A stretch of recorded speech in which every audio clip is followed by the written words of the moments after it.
'Ustaad Bhagat Singh' cinema ticket రేట్లు పెరిగాయి. ఈ సినిమా మార్చి 19న ప్రేక్షకుల ముందు రానుంది. దీనికి సంబంధించి ఆంధ్రప్రదేశ్ ప్రభుత్వం బెనిఫిట్ షోతో పాటు టికెట్ ధరలు పెంచుకునేందుకు అనుమతిస్తూ మెమో జారీ చేసింది. మార్చి 19న తెల్లవారుజామున 4-5 గంటల మధ్యలో బెనిఫిట్ షో ప్రదర్శనకు అనుమతిచ్చారు. దీని టికెట్ ధరను రూ. 500గా నిర్ణయించారు. ఇక 10 రోజుల పాటు టికెట్ ధరలు పెంచుకునే వెసులుబాటు ఇచ్చింది. సింగిల్ స్క్రీన్లలో రూ. 100, మల్టీప్లెక్స్లలో రూ. 125 చొప్పున పెంచుకునే అవకాశం ఇచ్చారు. పెంచిన టికెట్ ధరలు మార్చి 19 నుంచి మార్చి 28 వరకు అమల్లో ఉంటాయి. కొంతకాలంగా అగ్రకథానాయకుల చిత్రాలను స్పెషల్ ప్రీమియర్ పేరుతో ముందు రోజు రాత్రే ప్రదర్శిస్తున్నారు. ఇప్పటికే ఈ విషయంలో దురంధర్ 2 2 అడుగుల ముందే ఉంది.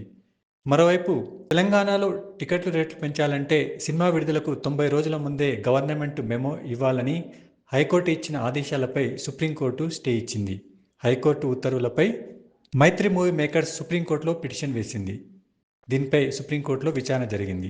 తెలంగాణ హైకోర్టు ఉత్తర్వులను సుప్రీంకోర్టు తాత్కాలికంగా నిలిపివేసింది. ప్రస్తుతానికి టికెట్ ధరల పెంపుపై ఎప్పుడూ అనుసరిస్తున్న విధానాన్నే కొనసాగించాలని సూచించింది.